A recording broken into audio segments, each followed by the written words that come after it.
Alam mo, dahil sa'yo, nakakati yung grupo! Pag convenient sa inyo, tatanggapin niyo yung tulong namin. Pero kapag kami na inconvenience, kahit anong pakiusap namin, hindi niyo kami pagbibigyan? Hindi naman sa ganon, Elijah. Ang gusto lang naman namin, konting independence.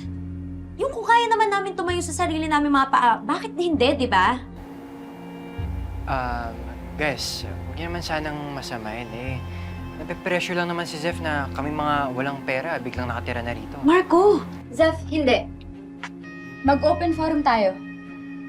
Di ba solid tayo magbabarkada? Guys, teka lang, relax lang muna. Ang sinasabi lang naman namin eh, kami-kami lang naman yung nag-usap dito na magsama-sama eh. Kayo-kayo. So, hindi kami kasali? Zeph, totoo ba? Yun ang nararamdaman mo? Ayaw mo tumanggap ng tulong mula sa amin? Teka lang naman, hindi naman yun yung ibig kong sabihin. Ang sa akin lang, nahihirapan ako dito dahil ano? Dahil wala akong pera, wala akong pamilya, kayo lang yung meron ako. Kaya nga sinakyan ko tong mga ginagawa natin dahil alam ko solid tayo, magkakaibigan tayo. Bakit ganito yung nangyayari? Nagkakagulo tayo ng ano, dahil sa akin? Siguro nga, Zeph. Kaya rin siguro nangyayari lahat ng to dahil sa'yo.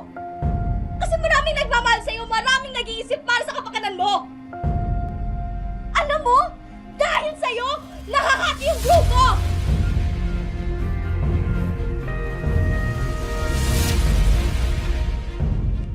Hoy! Ano yan, ha? Ano nangyayari dyan? Buksan niyo nga to!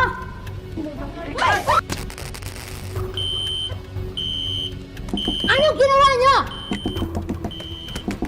Ano ba?